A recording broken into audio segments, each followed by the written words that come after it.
How's it going, brother? It's going. Thanks so much for coming down, man. I know you're a busy guy and it consumes your life. So right now you're a counselor at a treatment center in Toronto, a rehab center, right? What's that like? Well, I'm actually the clinical supervisor. Oh, okay. Yeah, I'm a clinical supervisor thanks, of the facility. So, what's that like? I mean, it can be chaotic at times. It's definitely an environment where, it's great because, organically, you see the transition and people that come in, so broken, hopeless, don't really know where to start, where to begin, and just come in there and to be able to sort of be a part of that whole process for an individual. There's nothing like it, right? To see somebody get to a place of feeling well, to start building their self-esteem back up, feeling like they have some sense of purpose in their life, feeling like, this comes back, because drugs and alcohol rip this out, right? No matter what, right? So that, that process is really, really amazing to see. So, I get to see that on a daily basis. Obviously I manage the clinical team and the nursing team and the sales team. So I have my hand in a lot of different, avenues, but I'm grateful, for that opportunity, because 7 years ago, I remember saying that I wish for this, right? And when I think about, how hard days are and how I look at responsibility today as a privilege, not a burden, and think back like, I really wish for this 7 years ago. Yeah. And I didn't have a responsible bone in my body back in addiction and alcoholism, right? There was no such thing as responsibility. I didn't show up for anybody, You know what's funny is I just assumed your job title. I do that a lot with people where I'm like, you're this, because I don't know, I just had this, nobody even told me that, right? I just had this preconceived notion. But instead of me telling your story and telling you who you are, why don't you kick us off with, I mean, that was beautiful what you said. I love hearing that side, because there's a lot of darkness in addiction too, right? So it's nice that you get to be a part of the beautiful side of it too, right? So tell us a little bit about yourself, what it was like, what happened, what you're like now. Yeah, absolutely. The old story. Yeah. So I struggled for a lot of years. I talk about this often more than not. Drugs and alcohol were exposed to me at a very, very early age, and family dynamic was a big piece. And I grew up in Toronto, and over the course of my young life, I saw a lot of things that no kid should really see growing up, and that dynamic of chaos. That's really the word I can see, because if you looked at things from the outside, I was born in a very, very privileged home. Pragmatically, all my needs were taken care of. I was fortunate that my mom and dad were very well off as I got older, and so I had everything that I needed. But addiction runs in my family, and my brother was off to the races at a very early age. So I think social crowds played a big part, and I really wanted to sort of emulate that for some reason growing up. My mom and dad weren't around too much. They were traveling or working. My dad was never really around. He was gone 3 weeks out of the month and come back for a week and go. And I didn't really have that strong of a relationship with him. He was more, close with my brother, who would go with him and travel. And, my dad tried to help him for so many years, right? So, but on paper, everything was good. Checked out. Everything checked out, right? Checking the boxes. So, and at that time, I don't think, even though I had these like thoughts of like never feeling good enough and, not really feeling like I was adequate, maybe because I wasn't really focused on too much. It was a lot of the, situations, or a lot of the focus was on, my brother and his addiction, right? And boy, did I use that excuse when people asked me why I wanted to use, right? I used every excuse in the book. But anyways, things, growing up were chaotic at times, right? So, I got through elementary school, was very social. I started to really feel confident in that component anyways, and then I went to high school, and I was one of those kids that I couldn't get into the high school that I wanted to because my grades weren't as good. So I was one of those kids that was, I guess you could say, fortunate or unfortunately. I went to grade 9. So when I went to grade 9, they just started the high school, so it was the first year of the actual high school, so there wasn't too many people there, and that was kind of a weird experience for me. I don't know, I didn't really like the people that I was with, so that was a really tough year for me socially. But then I ended up going to a new school in grade 10, and I remember going there and kind of feeling like an outcast because everybody kind of knew each other already. Like, nobody goes to high school in grade 10, everyone comes from either grade 9 or they come up from the elementary side of things, right? So it was kind of, I didn't really fit in too well until I was in grade 12, and that's when alcohol started to play a little bit of a factor because I wanted to, fit in with some of the social crowd and the crew. And it wasn't until, so I did well in high school, but it wasn't until university where, I was able to sort of be on my own, right? Because, my parents, even though they weren't around, they were very involved in how I was doing in school, they from afar, right? I didn't see them a lot physically, but, financially they were there, and, they would always call and ask like how things are going. So, there was a little bit of like a micromanaging component there, right? So when I went to university, I was all alone, and I was with some of my buddies, and that's when, things started to really come into motion, right? It was alcohol for a while, then, sort of became cocaine. I was doing it recreationally every maybe couple months here and there, just kind of enjoying my time, right? And I remember when I first hit that cocaine line, I thought, I want to feel like this for the rest of my life. Same. I want to feel like this for the rest of my life. And everything that I, had a distorted sort of thought or like lack of confidence, it all just went away. The anxiety went away. The feeling, inadequate, the inadequacy went away, and I felt like I was like myself, right? And I thought to myself at that time, I don't understand why people have a problem with this. This is great. This is the best thing, because I always associated hardcore drugs with like, what you see people in the streets and just where it takes you, right? The guy under the bridge, right? And, so when I did that, I was like, wow, like this is amazing, right? So, my first couple years of university, I did extremely well, very good grades.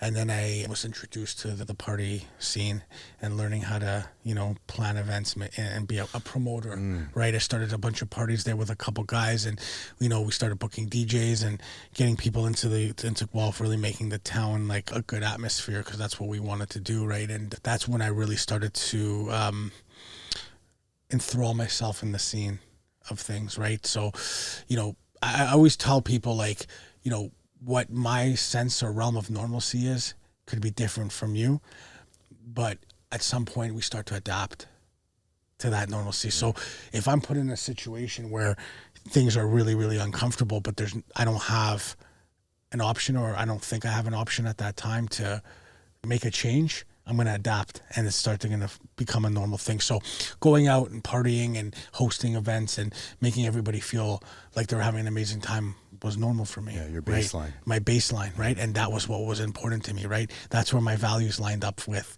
at that time, because I wanted people to recognize and know who I am and know who I could be, and everything that I thought that I wanted to be, and, so that really, really took off for me. And, I finished school. I got a girlfriend out there. So even though when I was done and I went back to Toronto and went back to my parents' house, that reality, I just wanted to keep that lifestyle, so I would go back and forth all the time. And, and I really started to do the same thing that I was doing out there in the Toronto scene, and got connected with me and my best friend. We started promoting business, and we started hosting events and working with, other guys in the industry. And that really became my sense of normalcy. So, it was basically like, I love to party. I'm good at it. And here's some money to do it. Wow. And here's some drugs that are all around you all the time. At that point or that age, it's like I'm living the life here, or so I thought. And so, I did that for a bunch of years, and you can see over that time the progression of my drug and alcohol use became really, really bad, especially the cocaine. But again, adaptation, normalcy, that was normal for me because I was surrounded by people that were doing it too. And that became my normal, right? So when you enter this like this world or like this vision and you're like so enthralled with it, it's like everything seems to be okay, right? If you're in a abusive relationship with somebody and you stick around for so long, your brain starts to adapt to it, and then you think that this is normal. You don't know anything else. You don't know anything else, right? So going back to that, so I started doing the club scene and partying and got big, and with that, and did that for a while, and my drug use started to become really, really bad. And when I was 25 years old, kind of on the cusp of that whole scene, my brother died of an overdose, and my dad found him at the house. And my dad was so, I felt the poor man, like he was worked so hard in his life to become who he became, a very successful person, immigrated from Russia, didn't have he had $12 in his pocket when he came, and he became so successful at his work, and he just wanted to do anything he could to to help him. And it was a losing battle for him, unfortunately, and that was a tough pill to swallow. And so I know at this point, I still like what I'm doing, but I know it's seeing that, not that it shook me, because he was into other things, other substances, but I never thought I was going to take myself there, right? And so I remember at his funeral, my mom going to me like, hey, like, I really hope you don't go down that same path. And I looked her straight in the face, and I said, I already know I'm down that path, but I won't, And it was a bull-faced lie, But still, in my mind, I'm justifying that I'm okay. So anyway, I, go to my first stint of treatment when I'm 27, because I start to realize I got a problem here, and, things in my life start becoming unmanageable. And it was a slow, sort of the slow burn, right? And I go to treatment, and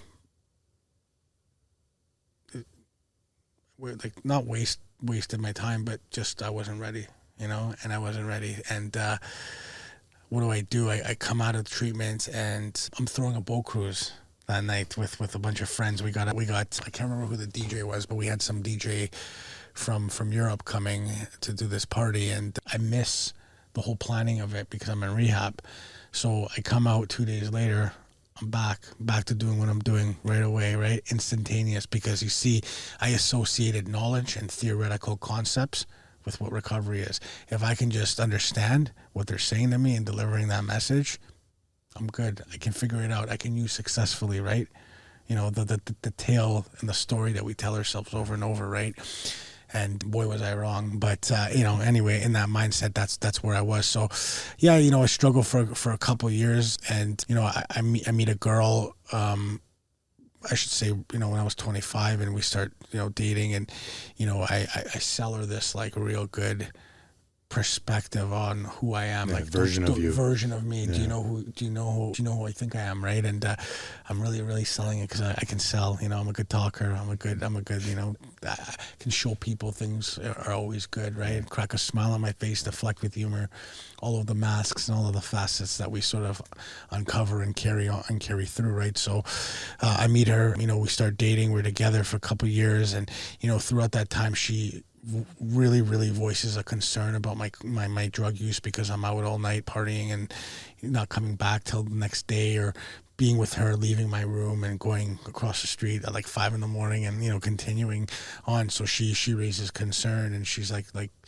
I can't be with somebody like this, and again, like in my most vulnerable state, I guess, when you're coming down, you're selling yourself. You're selling yourself on the version of who you're going to be. And please, I promise I'm not going to do it again. And all of those things. Right. So, when I look back on this now, I think to myself, that's powerlessness right there. Right. Because even though every single fiber of my intention is believing what I'm saying, my actions can't back it up. No. Right. We're judged by our actions, not our intentions. So, here I am trying to sell her on this idea and this version of who I am. So she gets pregnant, and I tell myself that time, like, that's it. Like, this is a sign from God, and this is why I was meant to be clean and sober. But again, I don't really understand or conceptually and execute, like action wise, understand what it is that what I have to do here, right? I think I can just moderate, or I think I can just go to rehab again, and I can figure out a way to just balance this and drink and use like a normal person, right? Like, this is kind of like shortcut almost. This is a shortcut. Ease yourself away. I love the shortcuts. Yeah, me too. I love the shortcuts. I'm a shortcut guy.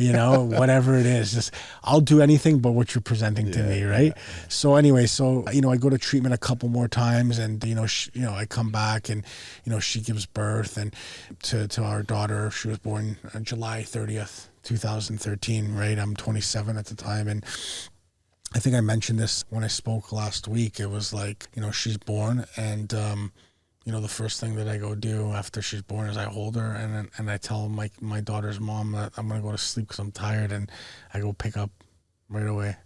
And that's my first day of being a father. That's what that was using in a condo by myself. Supposed to be the fucking best day of my life, and being there for somebody, but self-centeredness, selfishness, instant gratification, entitlement. It's all about me, right? And so she's born, and I'm going through the battles, and we're fighting a lot, and it doesn't end up working out. So I go to treatment a couple of years later, and she breaks up with me, and I again, just not willing or ready to stop, because I'm so used to this crutch that I thought that I always needed, because as bad as the consequences were becoming, I was comfortable in that chaos. I was comfortable in the familiarity of the wreckage, and I'm not comfortable in the unfamiliarity, even though people are like, hey, like, come to this side of things. It's way better. It's way better, like, you got a good life ahead of you. You just don't know it yet. Yeah. I see what you're saying, but I'm just going to stay over here in this corner, right? And keep suffering, right? And, I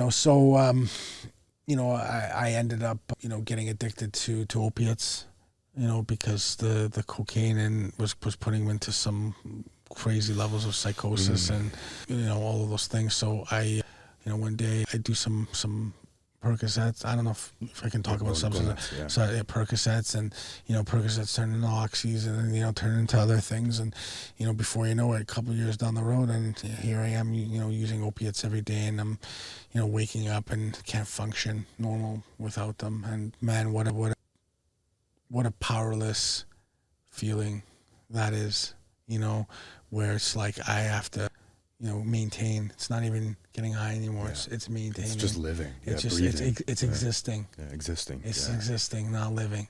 Yeah. Right.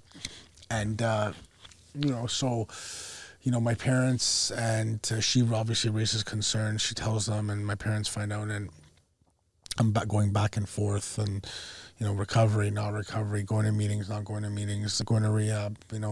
Doing really. I always did well, because again, I knew what was expected of me, and anything that I did, I was very compliant, right? And not surrendering. There's a big difference between compliance and surrender, right? And I call it, what I call it? I call it conditional surrender. I will do this if I see this happening, right? Yeah. Conditional surrender. Yeah. It's not surrender. So it's like surrendering on my terms. It's surrendering on my terms and my will. You know what I'm saying? Yeah, so here's the plan. So I'm going to do these things, and this is what I'm going to get out of it, right? And it's a recipe for disasters, because they always say it in the fellowship, like, having expectations is like premeditated resentment. Yeah, I love that. Right. So again, this is what I'm doing, and finally I everybody's had enough of me. And I go out to Vancouver Island and go treatment there. I think it's like my fourth or fifth time in treatment, and I'm there for I think 5 months, 6 months. And they tell me, hey, like you shouldn't go back to Toronto. You should live out here for a while, get some foundation under your belt. But I'm like, yeah, like I guess, but I'm fighting it. And, my mom and dad, my dad's like, you have to stay out there. You have no choice. So I say, okay, like I guess, I'm going to stay out there. But I think that was really the first time that I really, really, really tried and did everything that was asked of me in a way, even though I felt uncomfortable doing it and I didn't want to do it, because I really was like, I feel like this is just not going to go down the right path. And, the last thing I want to do is, have my parents have no kids. Right. And, it's sad. Right. But, so I go, I do well, I start working out there and I'm living out there, and I take a year. Amazing. Take a year, right? And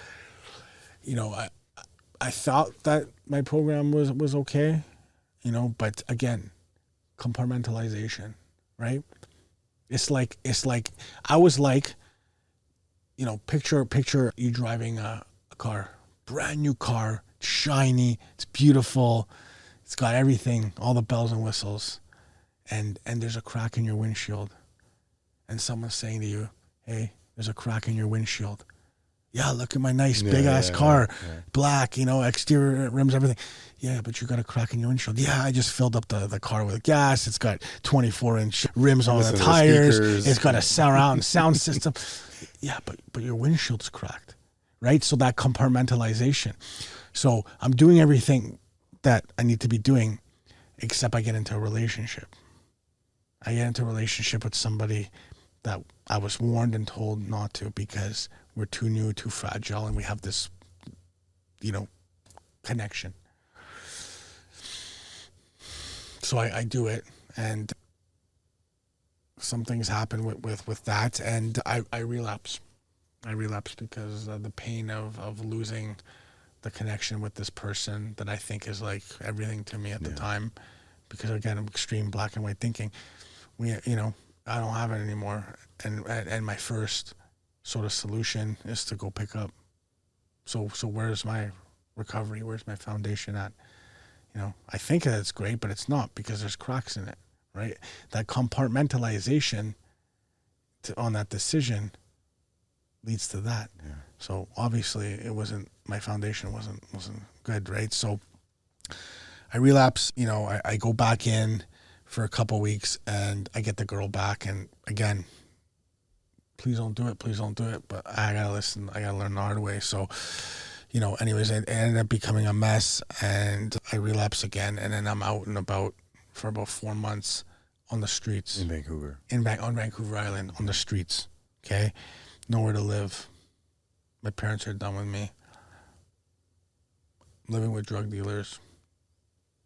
Just not where I envisioned my life to be. If you saw me my early years and in high school, and even the first couple years of university, but that's what ended up happening to me. And I had a recovery coach out there that God bless him, saved my life. And after about four months of doing this addiction thing, I was like, I was 150 pounds, scabs all over my body. I look brutal. And this guy pulls me out and says, you're going to Vancouver, and you're going to go to this treatment center because it's different from all the other ones. And it's not like the ones that you've been to. And,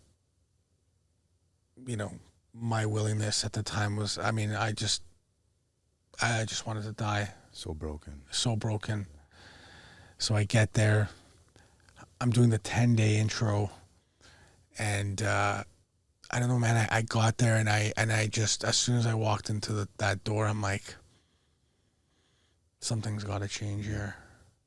When it's like, okay, like, people have been leading the horse to water, but I can't drink it. Now it's time to drink it, and I get there, and I don't know what it was, man. It was the energy and the culture and the people that really, really saved me. And I was willing. So I complete there, and they say, at one point I thought, okay, I'm going to do the 10 days and go back to Toronto, but they're like, no chance you're doing that. Like, you need to do this program fully, right? So I go do it. It takes me 3 months. It's a long-term program. And in those 3 months, though, you start going back to the fellowship, and you start going to, meetings, and you really build connections with people, and you really, understand the essence of what it means to help somebody, help somebody through their journey, even when you're in this state of shatteredness and despair and vulnerability. It's like, yeah, I don't care. Go help somebody else. Go help somebody else. Go help somebody else. Go help somebody else. Right. And that's what I did. And I complete there, and, they tell me, well, where's your willingness at? I said, I'm willing to do whatever it takes. Like, okay, well, you're going to stay around here, and you're going to start volunteering your time here, because I think that you got a good story and a good message, and you've been through it. So if you volunteer and you like it, maybe there's a job here opening for you. And, the first thought I thought, yeah, I'm willing, but again, conditional surrender. I'm not making, $14 an hour to do this, like, and try to counsel people. It's got nothing to do with me. I want to go back to, what I was doing, right? And where's your recovery at? Where's your willingness at? What did that stuff ever do for you, right? It just got you back to the same places over and over again. So I said, okay, I'll do it. And, slowly over time, I ended up getting a job, and I started working with youth. Initially, that was my first real shot at this field. And, in that time, man, if I wasn't working, I was going to meetings every day. They said, get a service position. I got a service position. They said, get a home group. I got a home group. They said, get a sponsor that will take you through it. And that's what I did. And then when I got onto my step 9, I started sponsoring other guys. And that's all I really did for the first couple of years, was work and do recovery, because that's all I knew in that moment, and that's all I needed to do, because that's what somebody told me, right? So I started really building the trust and the essence of purpose, and just seeing other people and their story and where they came from and how well they did, and started going to medallions and all these things, 20 years, 25 years, for. I remember my third or fourth meeting, I'm hurting really, really bad. I'm on ORTs, and I'm there, and this guy who ends up becoming one of my mentors, and the guy that runs or started the treatment center that I was at. Yeah. Takes 40 years. Wow. And I'm thinking to myself, 40 years, I can't even get 40 minutes. Yeah. So, I'm there and I'm listening, and, I come up to him after and I say, like, how did you do this? Like, this is crazy. I can't believe that this you're 40 years sober. He says to me, well, it's simple. He's like, I live by 2 principles.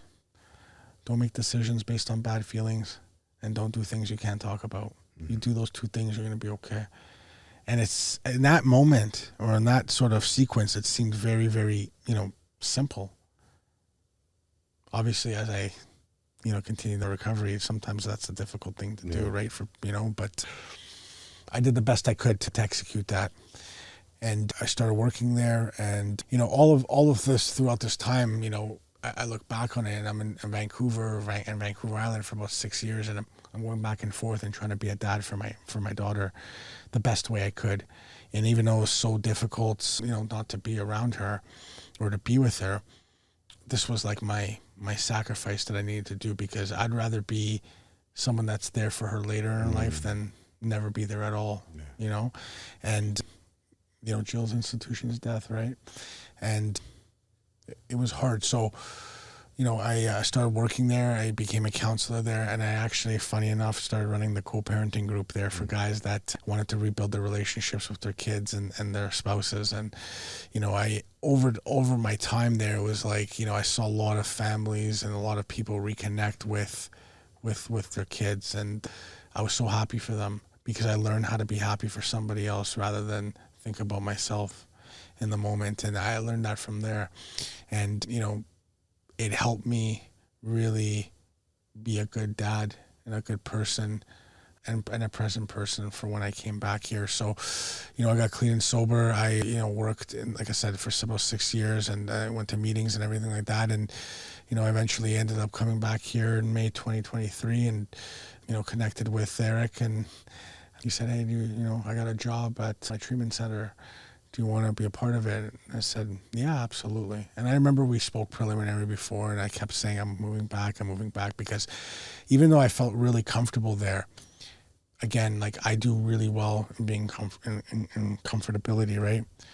Like I used to always say to myself, like, I'll dazzle you with my mediocrity because I'm okay, just like, having my head above the water a little bit. That's it. That's all I really need, right? So I'm comfortable with that, right? So, that opportunity and that job in that field, like it opened up so much for me. But I could have stayed there for longer and been comfortable and all of that. But I knew, like in my heart, after making an amends to not actually a physical amends to my daughter, but writing a letter and doing all those things, that I needed to be there for her. And I made the move. I was in a 3-year relationship with somebody. She was supposed to come and move back with me, but she never ended up doing that because it was just too difficult for her, and I understand. But, I knew that that's what I had to do and where I had to be. So I made the move back in May 2023, and, the rest is really history. The rest is really history, right? And, along the ways, I was able to really, meet so many great people, so many good, wholesome people that were broken, and they were really good people. And, some of them did really, really well and got their lives back, and a lot of them didn't. And, it's really hard to see, and it's difficult to see. And, I think the thing, a lot of times the thing that sometimes we miss within our, actions is, the impact that it has on our family. Yeah. And, so when somebody starts doing well and getting their life back, the family gets well and gets their life back too, and it's this like overall, like organic, like change and I guess you can call it transformation. Yeah, it's almost like a ripple effect, right? It's like a ripple effect, yeah. Your recovery kind of just starts to affect everybody, but not at first, in my experience. It takes time. It takes time. You heal faster than they do. They have their own healing to do. I remember, like, I was at somebody's 2-year medallion, and, the dad gets up and he goes, hey, I trust you now. Mm. Wow. 2 years. Wow. Trust you coming in my house and watering the plants. Yeah. I trust you coming inside my house and having the keys to it, right? It's a big deal. It is. It's a big deal, right? We don't think or look at those things in retrospect, because in retrospect it's just like, oh, it's my family. They should trust me. They should give me the keys. They should. I'm doing better. I'm doing better now, right? Yeah. And even when you're like in that grips and that cycle of addiction, like, you think things are owed to you, right? Yeah. Well, at least I did, right? And that was my perception, right? And it wasn't until everybody in my life was gone where I couldn't blame anybody else besides me, right? So when I say, like, 7 years ago, I remember I wished for this, I did, and I do. And man, my life today is it's hectic, but it's great. And, I definitely do a lot of things for myself that I need to do in order to keep that maintaining and maintenance. But, if I sat here and I told you, that my recovery has been linear throughout my 7 years, and that I've been, like, tapped in, I'm a liar. I'd be lying to you. I've struggled over the years, and today my solution obviously is not drugs and alcohol, but my first real, like, response to things is not drugs and alcohol, and the obsession is gone. But there's always other things that can creep up, whatever that is, right? And for me, I'm an all or nothing guy, real hardcore type 3. Shit, if there was a type 4, That would be me, you know? Yeah. And, you know, I got to watch myself with other things, you know, like, because I have struggled, you know, with gambling, and I've struggled with, you know, shopping and spending too much money. And, you know, again, like the perception of like, I need to look good and be this person that people can respect me, right? Like that thinking can sometimes come back, right? And depending on where I'm at spiritually and where my condition is at, some days I look at that and weigh on that more heavy than other, right? And I know that when that starts to become more heavy and a sort of a more dominant perspective in my life, that's when I know, okay, I got to tap back in. I'm not in trouble yet, but I will be, you know. And, you know, the biggest thing I think I've learned over my time is, you know, if it's not a big deal, I don't want it to become a big deal, right? Because I don't want a little thing to become a bigger thing. Yeah. You know what I mean? Yeah, because it always starts as a little thing, right? Always starts as a little It's thing. always not a big deal. And then I like that a lot. Man, I resonated with a lot of that. Thank you for sharing. Yeah, the first line thing, I hadn't thought about that in a while, you know, that first line. Because you come in, and depending on, you know, who you hang out with, what fellowship you go to, you hear a lot of people like talk about that first drink and they fell in love. That wasn't my experience with alcohol, right? I was, you know, alcohol was always there. It's a problem. I don't drink today. I can't drink today. I can drink, but I choose not to. But I can't just have one. But that was never my experience. I had the experience with the stimulants where it was like, okay, and you said it allowed you to be you, right? And that was my false perception too. It was like this first line, oh, I'm finally this guy I want to be. People are laughing at my jokes. I'm the center of attention. You know, I can talk to girls. And you said too, I loved it, is like all these thoughts and any anxieties and worries and tomorrow, it just disappeared right away. I can relate to that too. It was a good solution for a while, for a bit, right? Until it wasn't. How did you know you were ready to come back to Toronto? I'm wondering that. Like, how did you know? People. Yeah. People that knew me for a while. People that had strong recovery. Yeah. Those people you could count on, and they weren't yes men or yes women. Yeah, of course.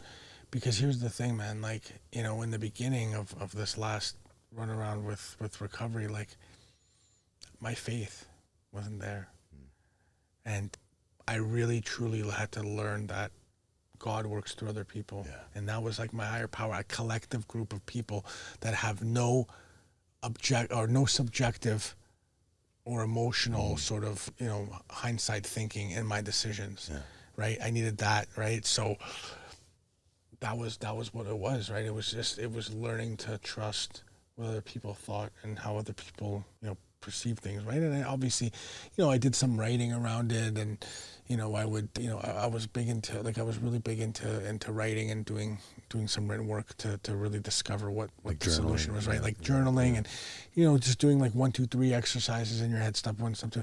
Like I had to actually visually put it on paper because I could see, and also too, it was a healthy way of processing how I'm feeling, you know, and being able to put it out on paper. But, you know, other people really, you know, because I was scared because I was never able to, you know, collectively put any sobriety time in Toronto. And, you know, everybody, you know, I'm gone for 6 years, and, you know, everybody that I know back then is either, you know, has families or doing other things or not around anymore. You know, so when I came back, I really, like, I had a lot of fear. You know, how was I gonna, like, who was I gonna hang out with? Because I built such a strong community of people out there, you know, that were all in recovery. Like every single person I knew there was in recovery. So when I came back here, like, I got, like, you know, four friends of mine that I grew up with since I was a kid, you know, that are not in recovery. You know, some of them still, you know, smoke weed here and there, but you know, most of them, they're successful guys, right? And, you know, it was hard. It's hard to, like, you know, sometimes, you know, even when I'm with them, it's like, you know, I always go back sometimes to, like, the what if, you know, what if I just would have kept my head straight and where I would have been. But I'll tell you, Anthony, like, you know, I'm so grateful that I am an addict to a certain degree, if that makes any sense. Of course. Because, you know, the journey and being able to, you know, appreciate the journey along the way. When I think about, You know, when I was telling that story about going into treatment and volunteering, like in the moment, I'm like, what am I doing? Yeah. What am I What's doing? the point? But I look back and I'm like, I'm so appreciative that I just was willing to listen, right? So I took that rationale with me everywhere I went. So when it was time to go back and be a father in close proximity and be a son, you know, to my mom and dad who were getting old, and, you know, just being around for them more, you know, that's when I knew I was ready. When you're not wanting to leave, that's when you know you're ready, you know? Yeah. Right? So, I got emotional when you were talking about going into that last treatment center, because I hadn't thought about it. I hadn't had somebody kind of explain it. I had that exact same experience this last time, my third treatment center, where I was so broken too. And I had the tools, you know, because I had put together some time. I knew what I had to do. But I always say this, getting back into recovery is the hardest thing for me. Yeah. Staying out here is so much easier than getting back in for me, for this addict and alcoholic. That's not everybody's story, but it was so hard, man, to get back in here. And when I went to that last treatment center, you know, I always say this, there's a guy, Dave W., you know, 20 years of sobriety. And all I remember about my intake was he just looked at me and he said, "Son, welcome back to recovery."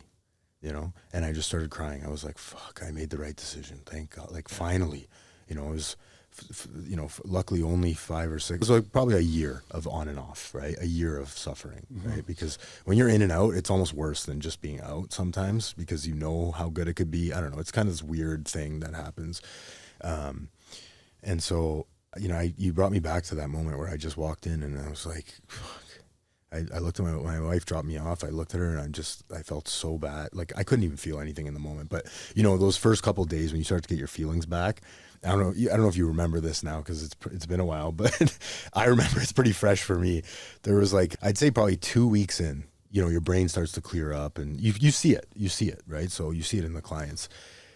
All these emotions start to come back, and all the shit you put people through comes back 10 times stronger. You know, and I just felt so bad. I was like, oh my God, I can't believe I put my mom, my dad, my wife, my sister, I put them through it again. And I can't believe I did this to myself again. Almost like you're on autopilot and you don't really see what you're doing. You're just kind of doing it, you know, and then you're right, like, feelings start to come back. And it's like, I don't want to feel this right now. I don't want to experience this right now. This sucks. Yeah. You know, I'm doing everything I can to run away from it. You know, because that's what I'm good at. Yeah.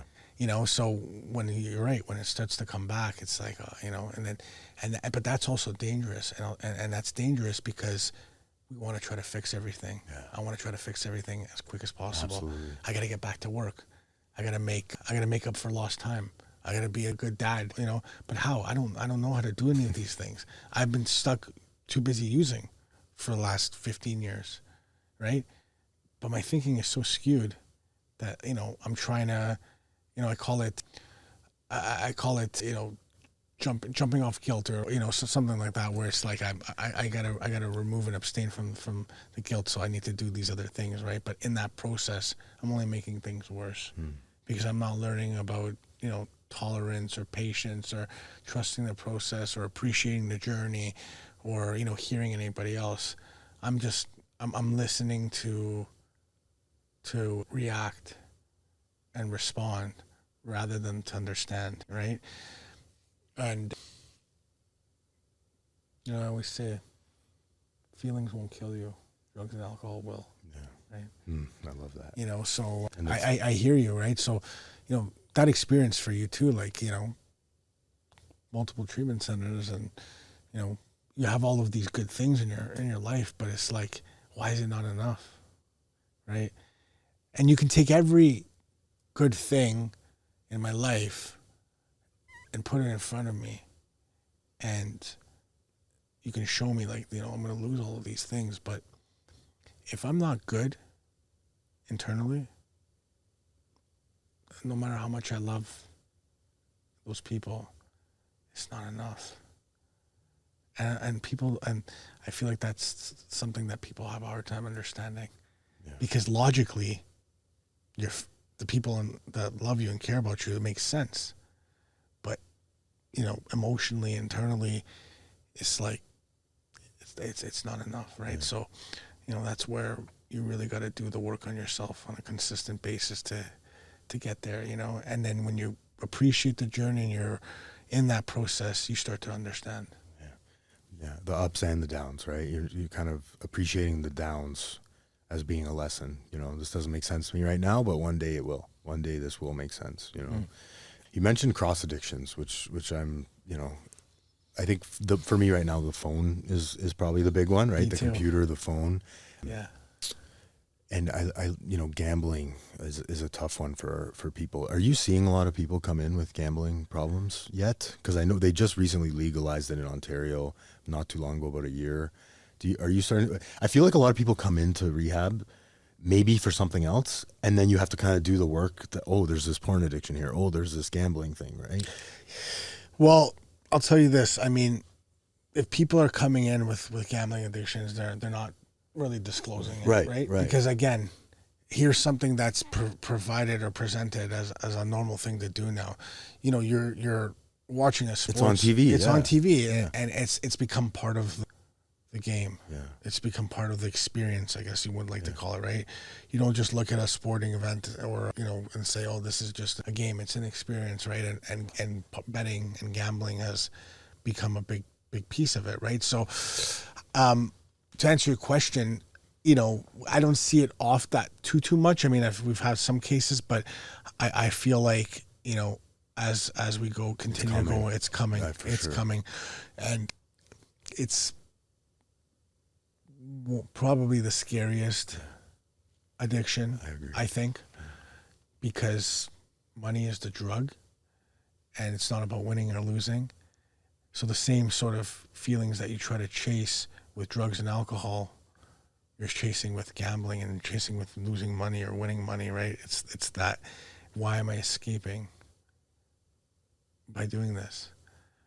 But, you lose all your money, then what, So it's very scary, and I'm sure, as we continue to move along, you're going to start to see it becoming more and more prevalent. I agree with you. And I think, I know this has hit personally to me too, but I think like the rates of suicide, especially with men that have gambling addictions, are starting to go up. I read that somewhere. It's a high suicide rate and addiction. So it is true then.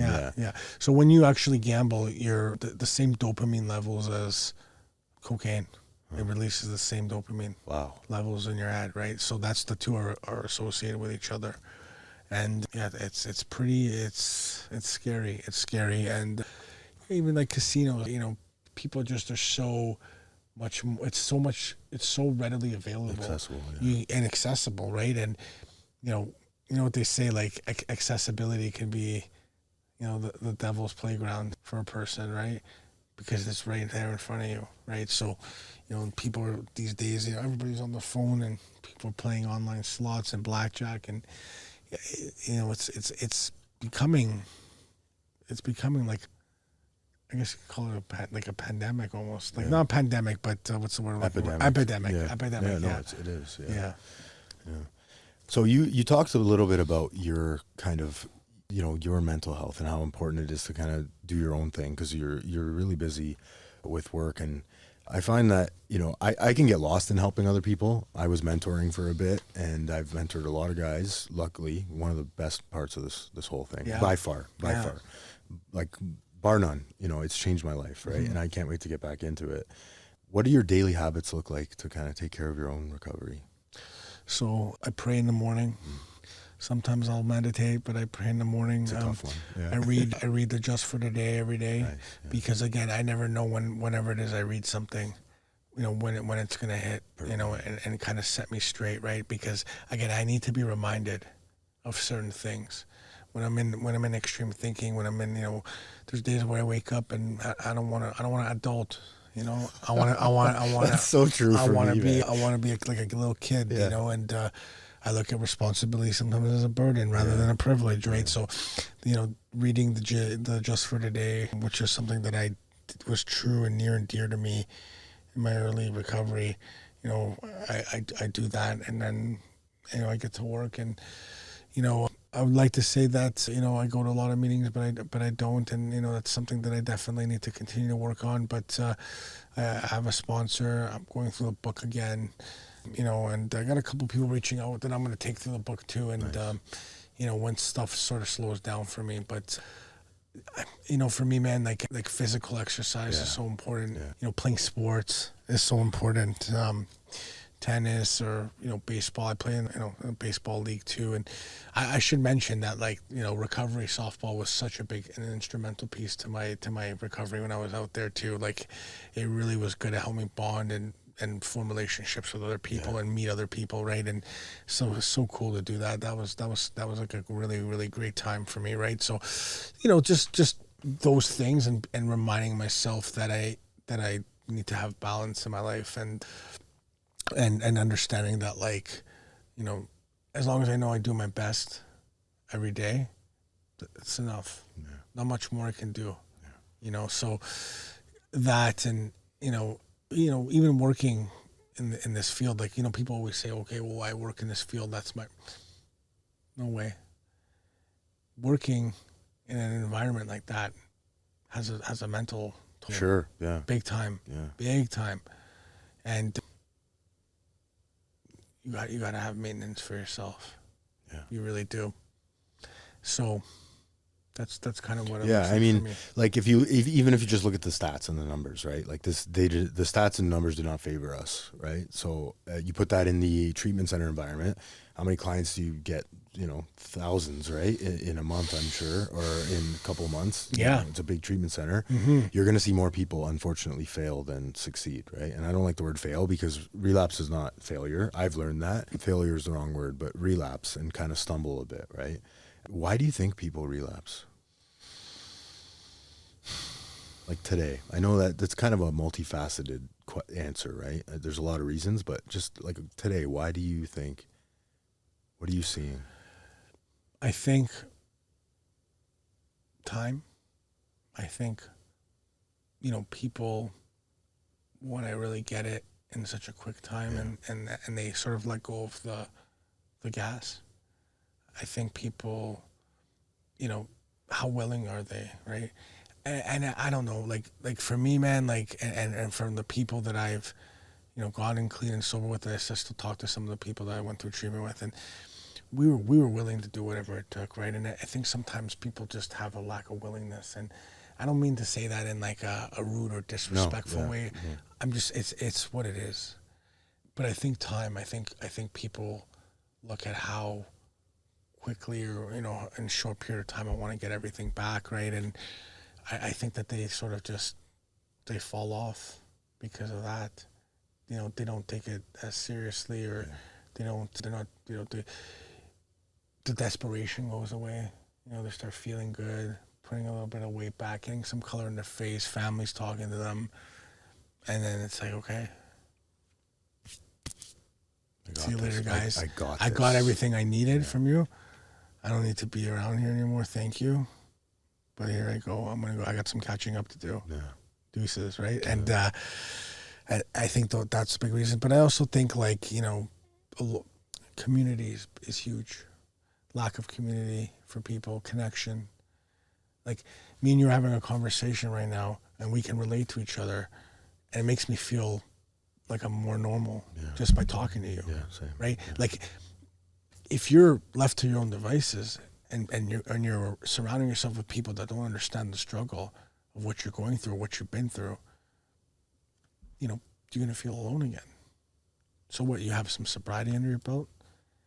And sometimes I always tell people, like, if you don't have a good program, or you don't have connections with people, or, you're not talking to somebody, you're not doing what you need to do, like, being sober is not enough either, because you start feeling miserable again, right?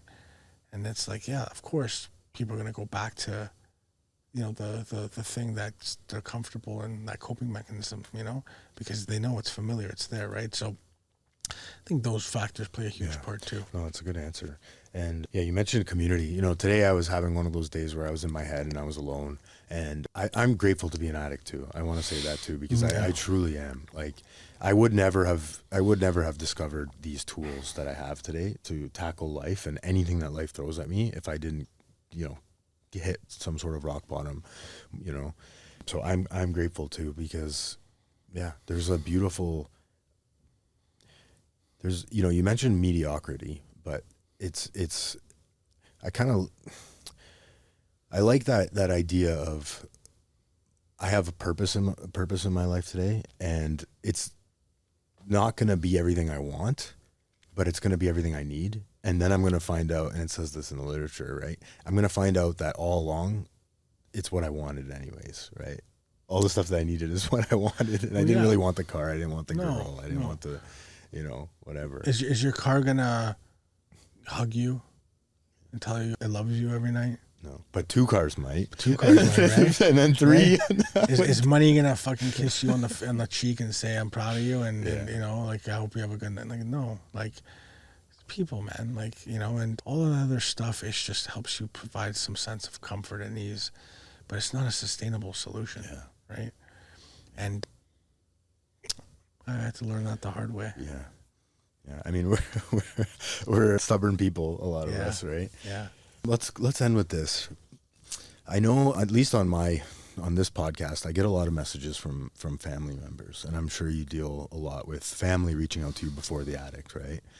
If you could say something to, you know, a wife struggling with her husband, or husband struggling with his wife going through this, or a mom and the kid that's, you know, just doesn't know what to do anymore, what would you say to that loved one?